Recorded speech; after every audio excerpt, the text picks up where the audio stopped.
I don't run these meetings nearly as stringently as I do the board meetings, so this is an open forum to bring projects that you would like to see the board consider. There's no guarantee that if you bring a project that we will be able to do it. I wish I could say that we had unlimited funds to do whatever we wanted to do, but we don't. We do record these meetings, so hopefully you put your makeup on and combed your hair. I didn't, so it's all right. So the way that we do this is if you have something you want to say, if you could just raise your hand and introduce yourself, and then you can have the floor. And I'll open. Frank? Yes, sir. I'm Tom Kelfick. I used to be on the board for a long time. And when I was on the board, I put a sprinkler system in the island out here on Collin Drive. And it's been running every year by Tom Hayes taking care of it.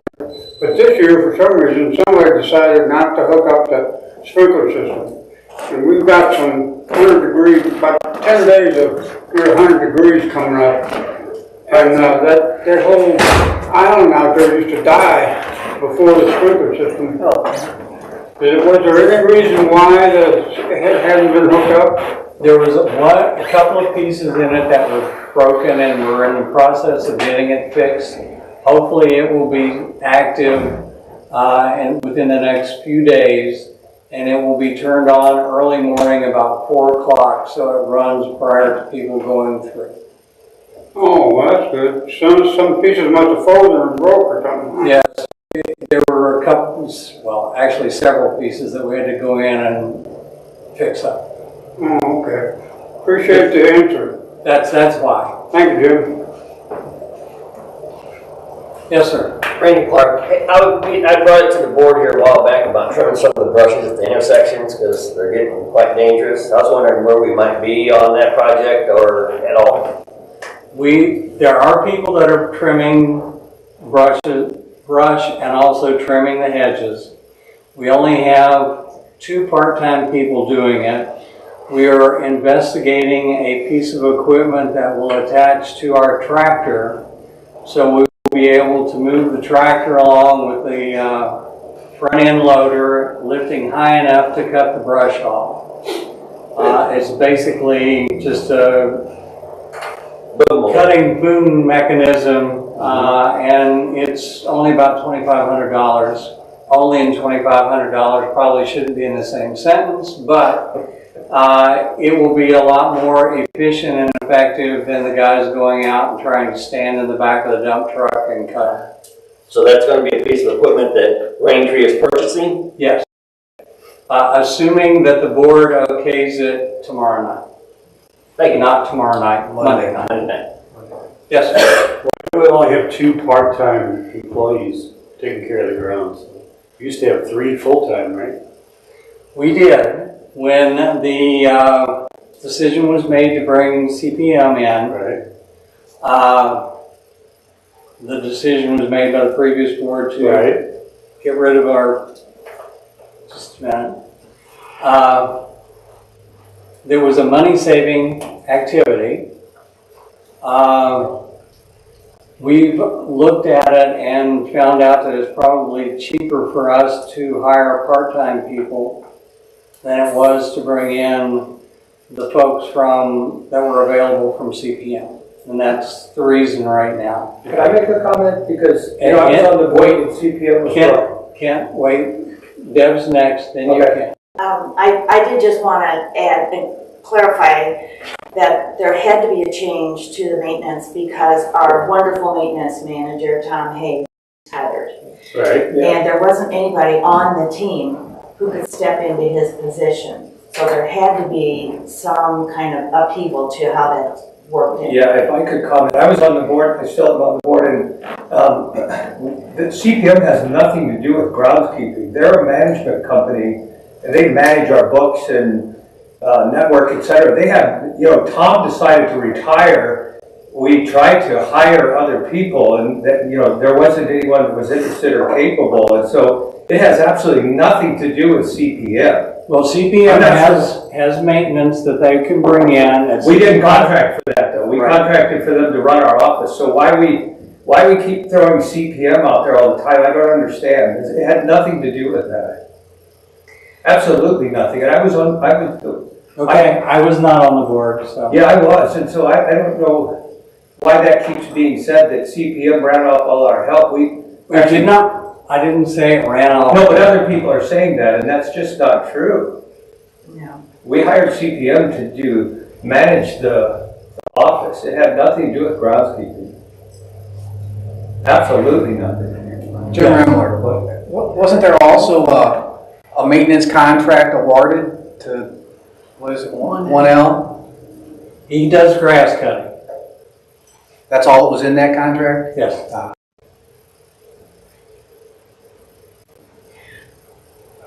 Yes, Deb. I wanted to ask, just clarify, one of the things that the maintenance crew in the past have done is trim back tree branches that sometimes, you know, when you come up to a stop sign, and of course you stop, and you can't see yet. And so if we have corners that we're concerned about, is that just submitting a form, Yes. submitting a request? Okay, thank you. Submit the request, and it probably won't happen the next day, but we'll get to it eventually. Thank you. Yes, sir. My name is Jim Cook. I noticed the flyer on the door when I came in that our personal information is no longer available. What happened to it? That was a lot of private information you had about us. Where'd it go? I think you mean previous information. So we switched to a new management company, and so like people used to have an insurance on file for their boat that was good for 2 years. But all that stuff is with an old company. We're having a very difficult time getting in the information. So the new company, we're updating all that. But it's not like your personal information is gone or shared. Well, if you can't get it, it's gone. Well, it's not shared. Yeah, we're trying to get it from the previous company. And I mean, you had copies of our driver's license, our registrations. yeah, but sir, it's not. I mean, it's not made public or anything. It's just we can't get You're it. not controlling it. Are you? If you don't have it, you're not controlling it. Yeah, but even if they gave it to us, they would still have it as well. I mean, It's kind of foolish to give it away. but So on that data front, I can actually speak to that. So a lot of the physical data, like our insurance, our registration, historically, we've got the hard copies here under lock and key. We're still working on the data extraction from, I think it was City and Village, City and Village. yes. to pull that over so that we can update CPM with their proper data. So it's still behind locked doors. We're just getting in contact with the right people to get that information extracted, get it imported in with CPM so that it remains under our control. That's basically what it's talking about. How long ago did we stop working with the last company? Oh, City and Village? September. yep. Well, actually, unfortunately, they were told that we were moving to a new company before our contract with them expired, and I think that created a lot of problems. Yeah. I'm not sure why someone chose to tell them that, but it was not someone who negotiated the contract or a board member. Someone chose to tell them that, and I think that created a lot of problems for us. I will take that as an action item to do some due diligence on that data for you.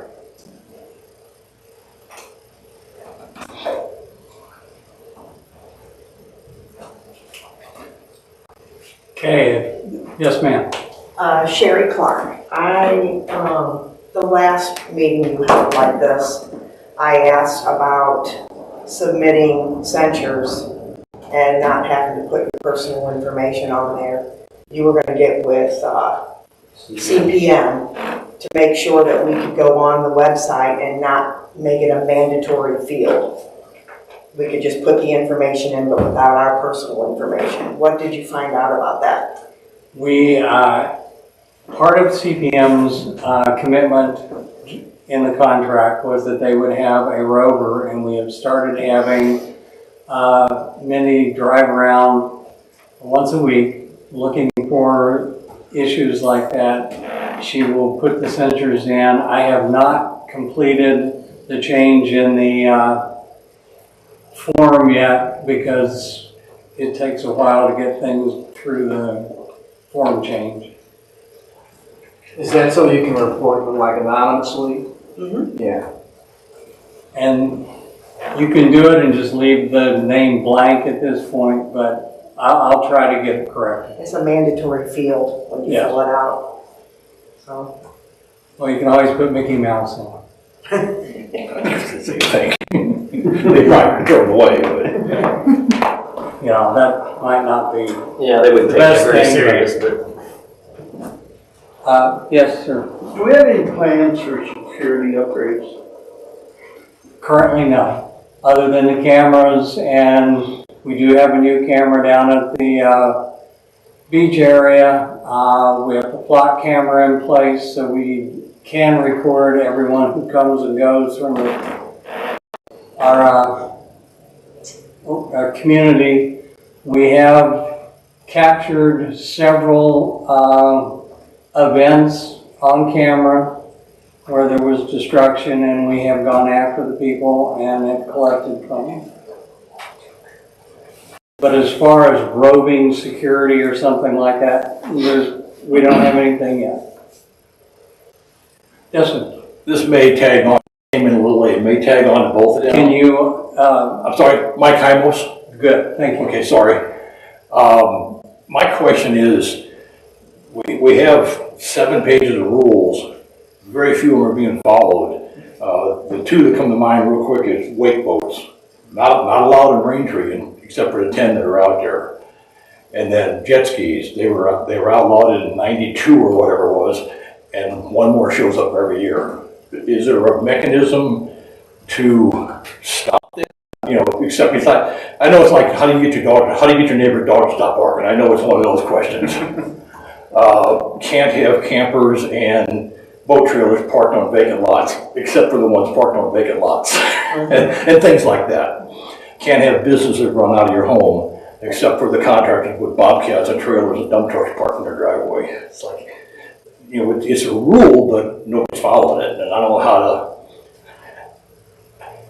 how to, if there's a mechanism in place to, you talked about a roving person, if they'll see the trailer parked on a vacant lot and tow it.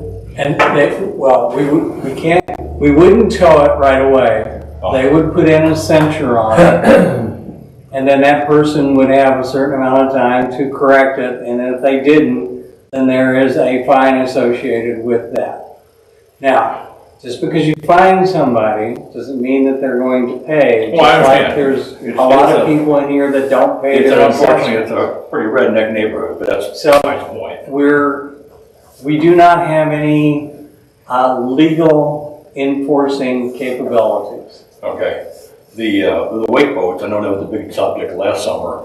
We're trying to address that through the lake monitors and catch people that have a ballast system in their boat. Yeah. Well, last Wednesday, somebody must have, now I'm just reading between the lines, they're putting a sign at the boat ramp.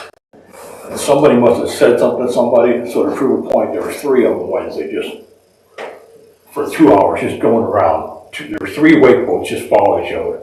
For about 2 hours Wednesday, just destroying everything and proving a point. You can't tell me I can't do it. Well, if you see something like that and you can take a picture of it, the only way that we can get back at them is to follow back on their boat sticker. If you get the number off their boat sticker, then we can address it. Yeah, that's kind of hard to do at 30 mile an hour. So I'm wondering what kind of process we have.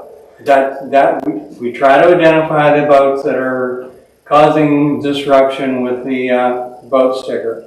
The jet skis, the grandfathered jet skis, as long as they are continuously registered with the POA. Oh, I understand the rule. There's a brand new shiny red one running around. It's not 20 years old. Okay.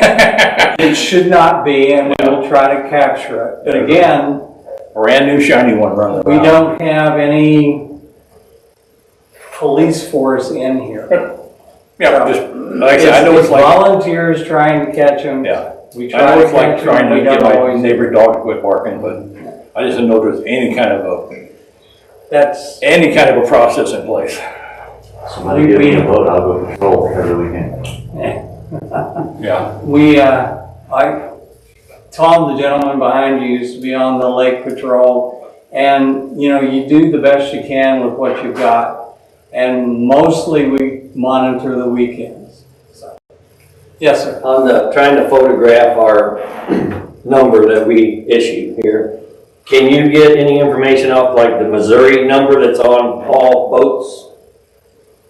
You have to have a Missouri number on it. Registration, yeah. The registration number, we might be able to, but with that, we have to be able to get the information from the DNR.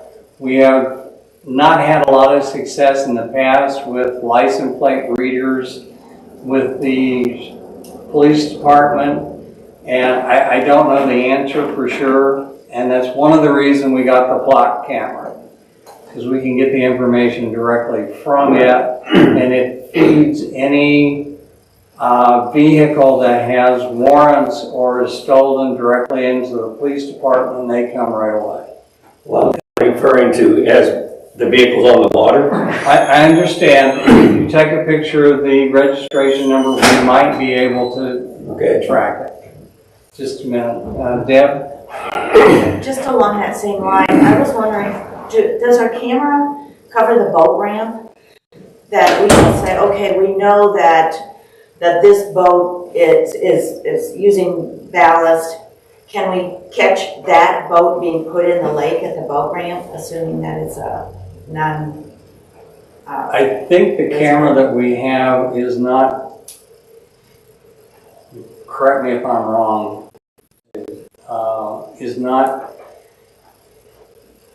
can't get a close enough picture of the registration number or the boat sticker. Now, we can look into maybe modifying that. You know, one of the problems that we run into is every time we seem to get something working, we have somebody that wants to break it. We've tried very hard to keep the gates functioning.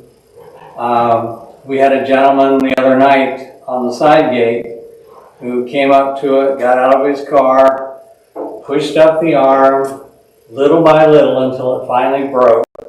And he actually broke the mechanism inside.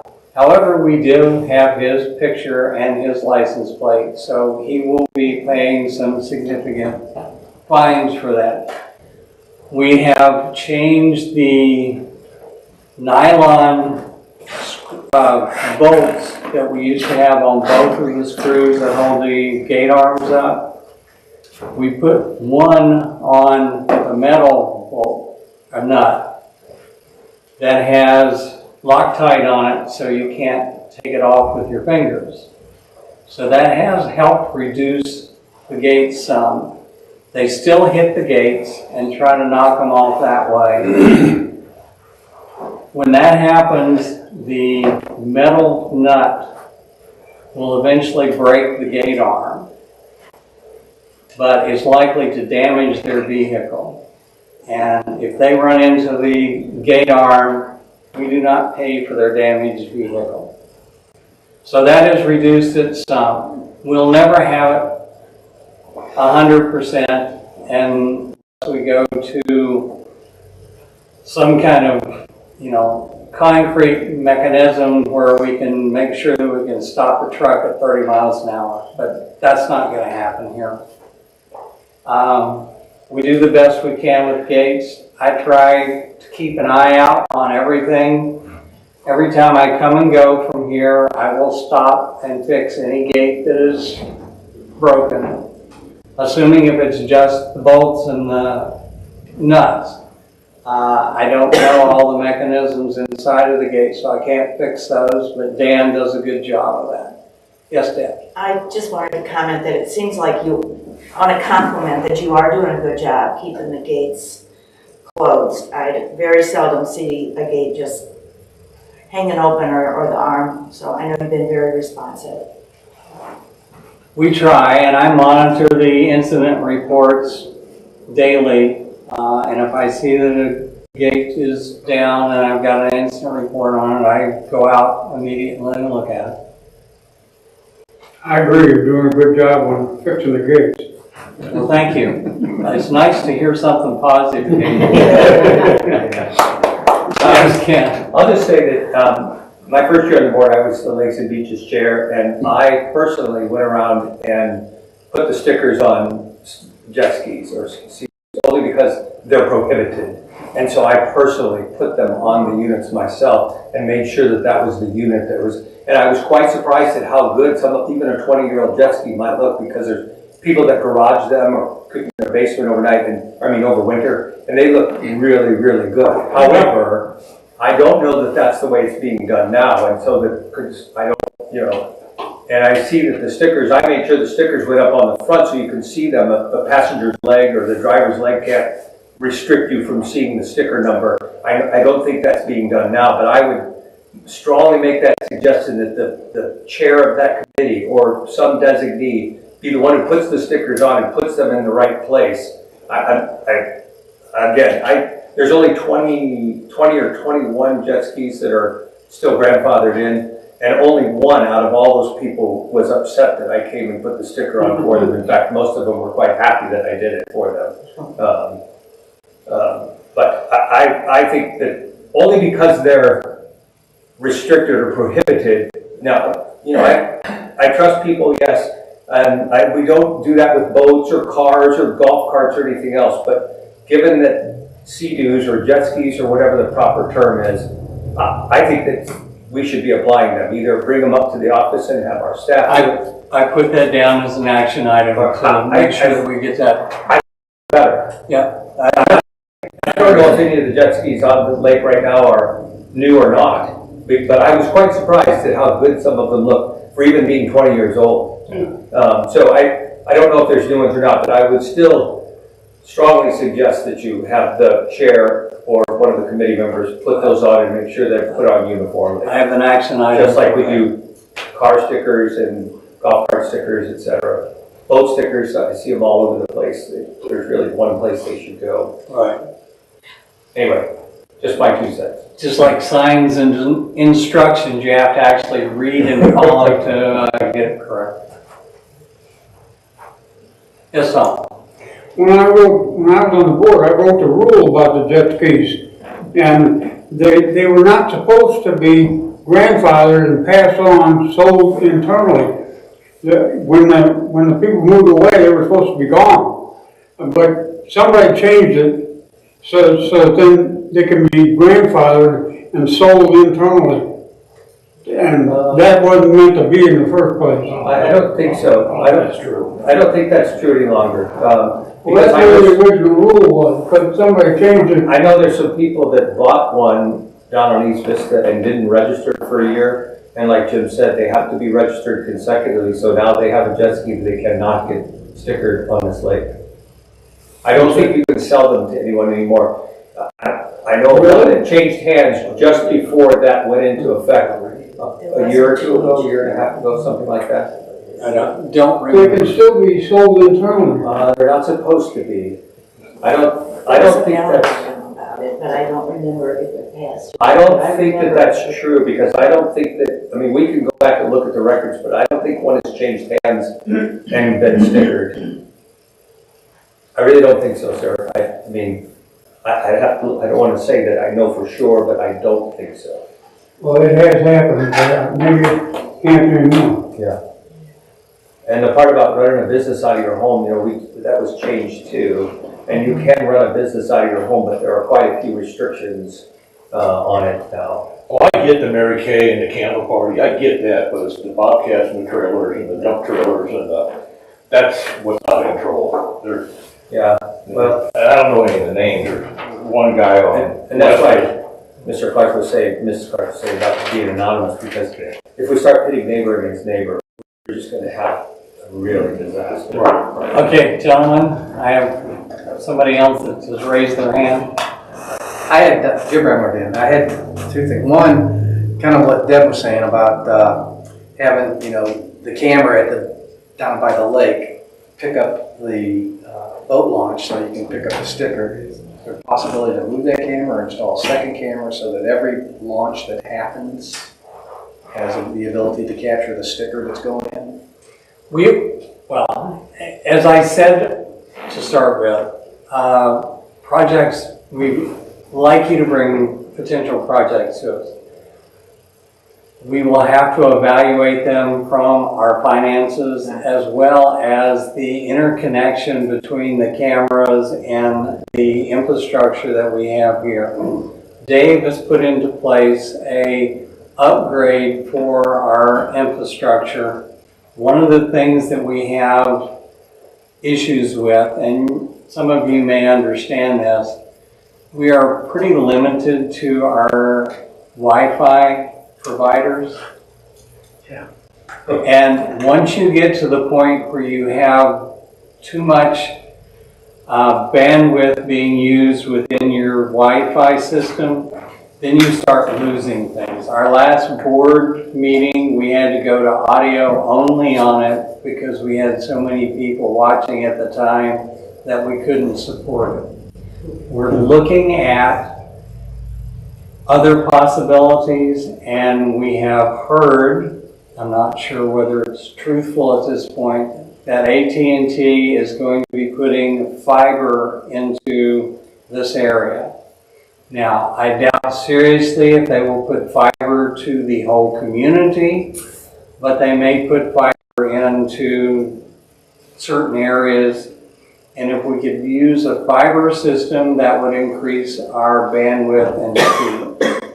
So yes, we'll look at potentially another camera or a better camera. At this point, I can't guarantee that it will happen. My question was, I hadn't noticed, but has the brick column that was damaged out in the front here been repaired yet? It hasn't been repaired yet. The insurance has been submitted. We captured that incident on the cameras. It was kind of funny. The individual that hit it with the trailer, we have a picture of the trailer going down the road and the light that was on top of the column is sitting on the back of his trailer.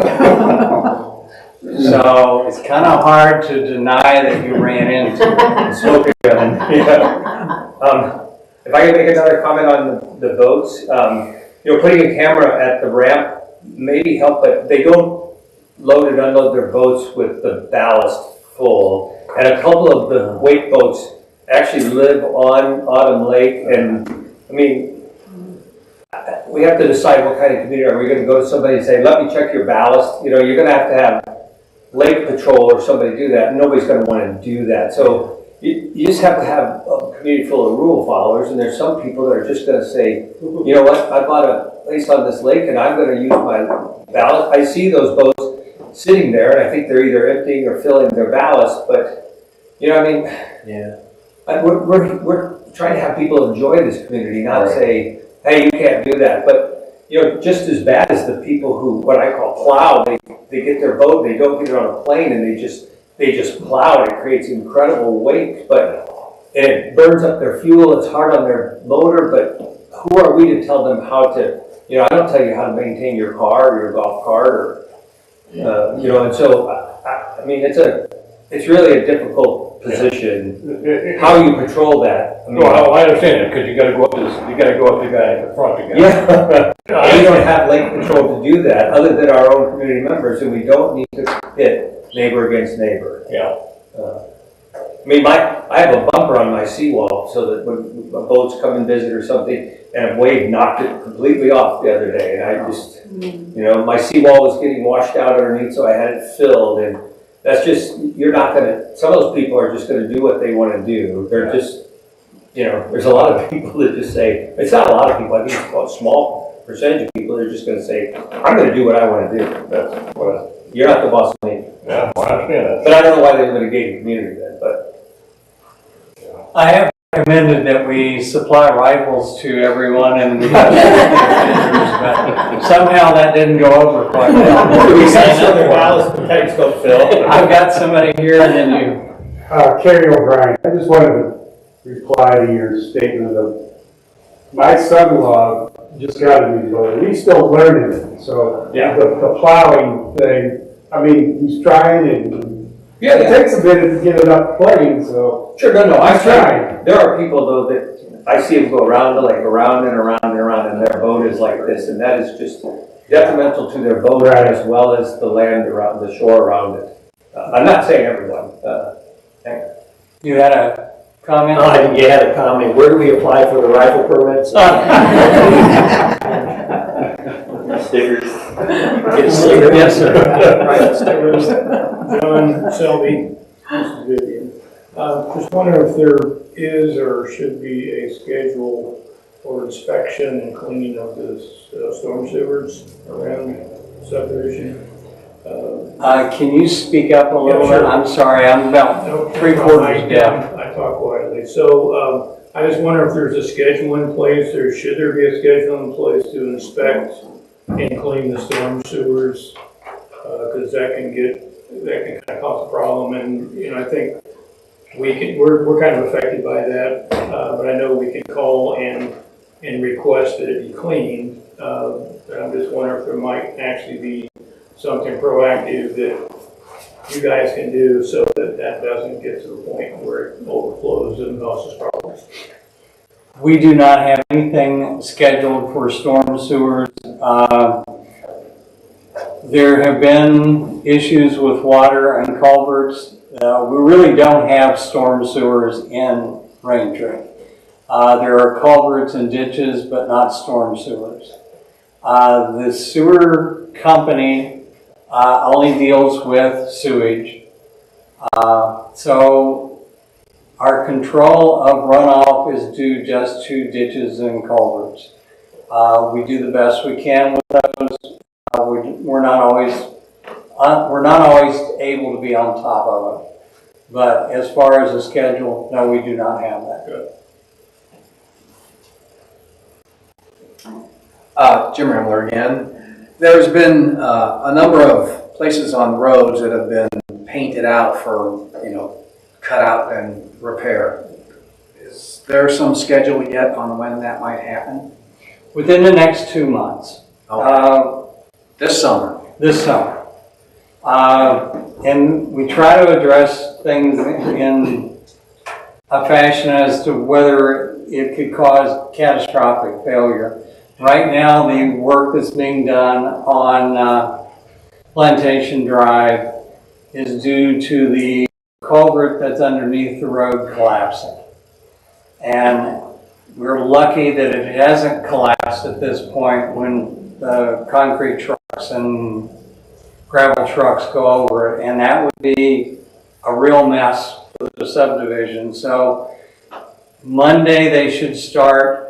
And they're going to do it one lane at a time, and it is going to be a headache.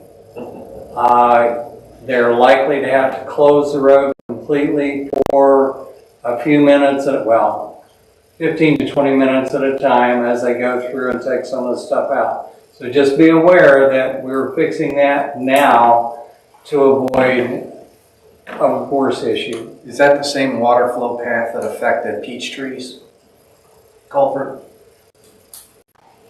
Well, the water flow is really not what affects it. The fact that when the subdivision was developed, they put corrugated steel culverts in. Yeah. Those last about 15 to 20 years. And then they start rusting, and the larger culverts have a tendency to collapse in because there's more void underneath the road. So as it rusts, then they start collapsing. The smaller ones, the 12-inch ones, are less likely to collapse. But when you have a 3-foot open void under your road and it starts rusting out, then you have problems. We will replace the culvert on Plantation with concrete culverts, which should last forever. Now, I've got this gentleman first. On the sewer end of things, been noticing lately that the 2 treatment plants that we have are continuously making more odor. And we talked about that one time in the meeting, and somebody had said that the system is being to its fullest. And the sewer company was going to look into rectifying that somehow. I didn't know if that went forward or you know anything about it as to what they might be doing. I do not know anything specifically about it, other than I do know that it has been stated that it is close to capacity. Yes. We don't have anything to do with the sewer company. That's totally the Jefferson County Commission. Carry the lady in the back. Go ahead, sir. Kerry O'Brien. I was wondering, is there any oversight with anybody with authority when they do them street repairs, like you're talking about on Plantation that's coming up and the one on Peachtree that's there on the scene? Because I just noticed that in the one on Peachtree, that asphalt's like an inch thick on the sides of the road, and there's nobody there to watch over it like somebody with authority. That watch what happens there on winter. It's going to crack up. We try to evaluate it as best we can and have, again, volunteers watch it and be part of the overall construction. That does not mean that we catch everything. Yes, lady in the back. Vivian Selby. I just have a follow-up on John's question about the ditches with the pipes in them that go to the lake. So, from what it sounded like you said is there's no maintenance schedule to clean those. However, is there a request we can put in to have those cleaned? Yes, you can put an incident report in and see, and we will come out and look at it and evaluate it and see if we can clean it or not. Okay. We have cleaned several of them that go under the roads. Yes. We don't clean the ones. This is one that goes under the roads, but it's on the second tier. So, yeah, it goes under the road, and it's not maintained at all. But the lake is affected seriously by it. If you put in an incident report, we will look at it and see what we can do. Okay, and that's done online. Yes, ma'am. Thank you.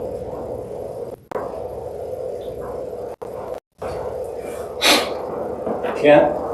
I attended the I went to the Jefferson County sewer meeting, district meeting, just to ask that very thing, and they said they have a list of their top 10 or top whatever systems around Jefferson County, and there's many of them. And they said we're always in their top 3, and they look at us every month, and we have adequate capacity right now. They assured me that they review it monthly, and that we have adequate capacity. Well, good, because I was misinformed then. What did you were told? I was told that we were close to capacity. I saw what they told me. Yep, and that's fine. Like I said, I must have been misinformed. And maybe I misunderstood it, but that's what they told me, that they look at it every month. I'll check again. Okay. Gentleman in the hat. I don't live on one of the lakes, but I do like to fish. There's not a lot of open shoreline. It's not private. Is there any considerations in for future, put a fishing pier in? On which lake? I don't care. Right now, we do not have any project in that, but I will put that down as a potential project. Again, finances, clearance, and so forth. We'll have to look into it. I know some people fish on the spillway or the dam between Winter and Summer Lake. I don't know how they do, but I see people fishing there quite a bit. Yeah, I fish there. Oh. I don't know how well they're doing. And I see a lot of people fishing off the dam on Autumn Lake, the big lake. That's very difficult to fish on. It's a difficult. It's very hard to get your fish back. You what? It's hard to get your fish back over those rocks. Yeah, it was a lot flatter until we had to raise it 18 inches and put a new road across it and put the riprap in. So, yeah, I can see where that would be somewhat difficult to fish from. But we had no choice in that. It was either that or take the dam out. So. That's not a good reason.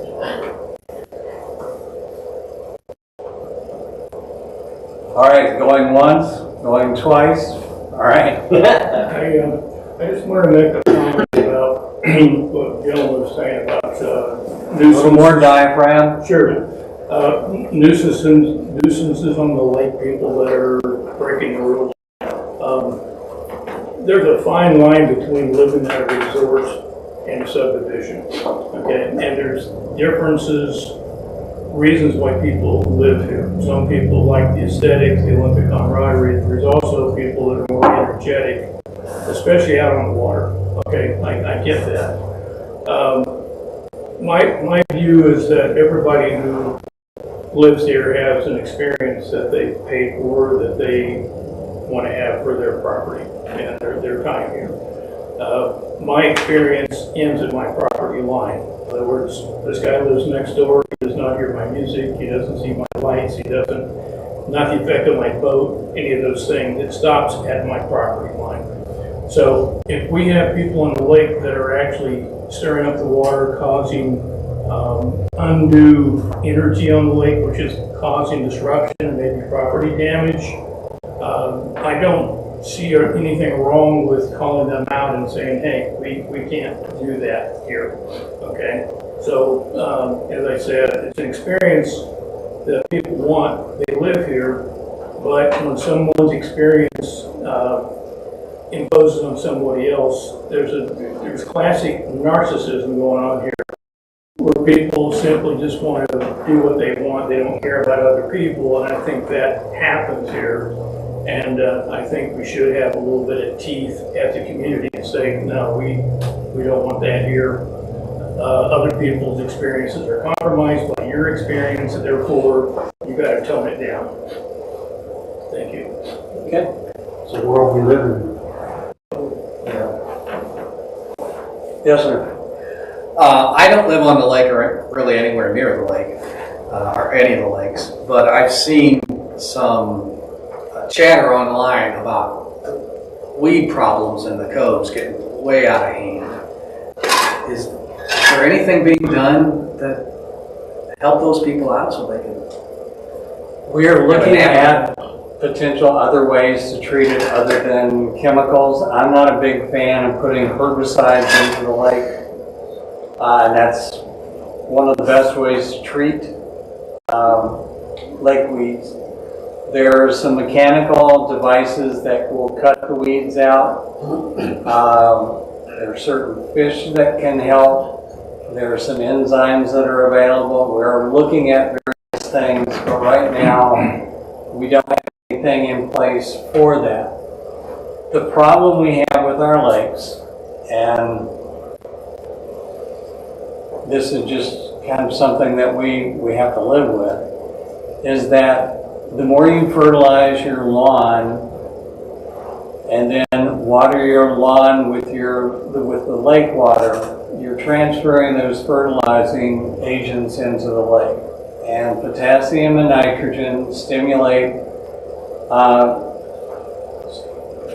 growth of vegetation no matter where it is. So if you have a really nice full lawn and you put fertilizer on it routinely and that fertilizer dribbles into the lake, that's going to also activate the weeds in the lake.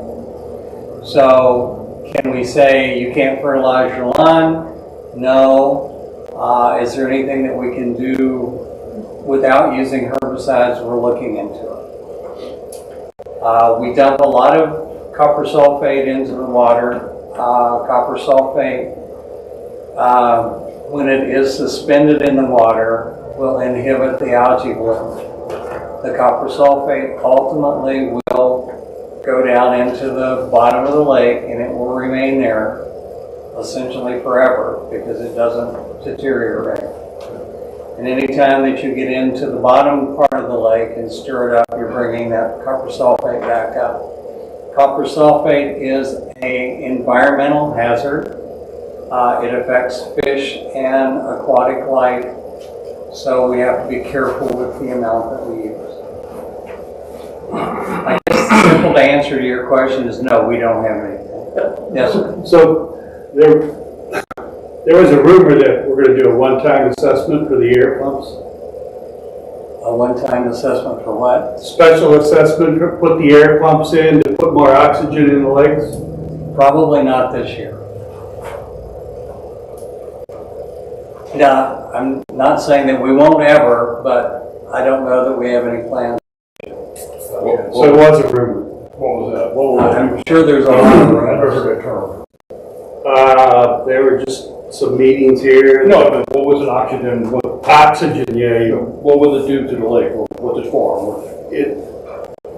what's it do? It somehow makes the lake more, Oxygenated. yeah, oxygenated and When you oxygenate the water, that improves your fish survival. It also allows the fish to function better because you have more oxygen. The weeds also take up some of the oxygen from the lake. It would not get rid of the weeds or the algae, but it would help the health of the lakes.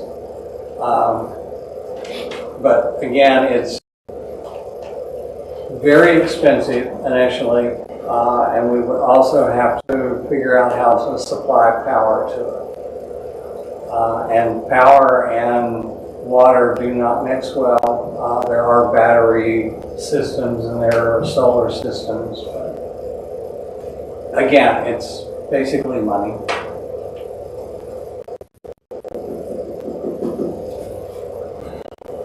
We kind of add a little bit to that. I was kind of in on part of that aeration system. And what it's doing is you put a device in the bottom of the lake and you run air to it and it bubbles. Fish tank. And it rotates the water and it puts oxygen in it. Right now our lakes only have, from the top down, 15 feet have oxygen. The rest of the lake is dead. Very important to know that. And it's going to keep getting worse. Every time you get buildup of mud or muck or whatever down there, you're lessening your area for your fish to live. And that's the whole idea behind the aeration. With that aerating, it actually depletes the muck because it turns the water, which makes your lake deeper, which gives you more oxygen in the entire lake. So It eliminates thermoclines. You know how lakes turn over twice a year and the oxygen turns over and stuff? You're just basically having a constant turnover. So all that phosphorus and nitrogen doesn't allow plants to grow and keeps the fish alive at different depths. And it doesn't, I mean, it will indirectly eventually eliminate muck. We don't have as big of a problem as a muck here, algae growth and plants, and that's a bigger issue. Some of the coves do have muck in them. I mean, some of them have a lot of muck. But the lake in general doesn't, because of the way it's shaped, it doesn't have a ton of muck except for back deep in the coves. But the oxygenation would just make it healthier for fish and eliminate all that phosphorus, nitrogen, vicious cycle that creates algae that chokes out all the good microbes. better said. Thank you. They're two, I mean, better than mine. they're two separate things, the plants and the algae and the muck. They're two completely separate issues. And the enzymes would help us dissolve the muck, but I think more importantly, we need to look at oxygenation and eliminating that semi-annual turnover and just have a constant turnover and they'll make our lakes healthier. They'll live a lot longer. You know, every man-made body of water is born with a death sentence. They're going to fill in, they're going to go dead, they're going to stink, all those things are going to happen. But oxygenation seems to give them a much longer lifespan. and healthier. Like a healthy diet and exercise. Yeah. Yes, sir. Is that an item we can put out there for review at some point? Here's what it's gonna cost, and maybe have a special vote on that? Yes, we will continue to look into it. Okay. We did have a special vote on that We did. last year. But it included too many other things. Yeah, We did not have a They weren't- yeah, it wasn't special, we separate. did not have a special thing for that, for the air pumps. Along that line, though, of assessments, I can't remember if it was last month or the month before. I think there was an item to raise it by 100 for homeowners and something else for lot owners. Did that get any traction? We're still finalizing the ballot items, but yes, there will be a request for an assessment increase in the upcoming election. Follow up. Have you ever thought about putting a ballot item on there that gives the board the authority to set assessments? You know, like maybe the 2/3. That's not legal. No. It's not? No, right in our covenants, it said, you know, we can't do anything about, anything that has to do with money has takes a vote. You can't alter the covenants? Population. You can't alter the covenants through an amendment? Well, you could, but how many people would vote to say, okay, I'm gonna do a blank check over to the board? Yeah. Especially when the board turns over as much as it does. I don't think they would do that. I'm not even sure that it would be legal even if it was voted on. Yeah. Imagine if our US Constitution said taxes can only be assessed based on a vote of the population. Where would we be? Well, indirectly they are because you vote who our leaders are, but we don't really have that here. We just have so much turnover and it's every year and it would be, yeah, I just don't think that would be a good idea. I don't think people would vote for it, I don't. I would. It would be great in a perfect world, Yeah, if the board members were elected for like judges, that might work. But it could change every year. they're a moving target year to year. Okay, I'm gonna do my countdown again. Going once, going twice. Thank you for coming, I appreciate it. Thank you.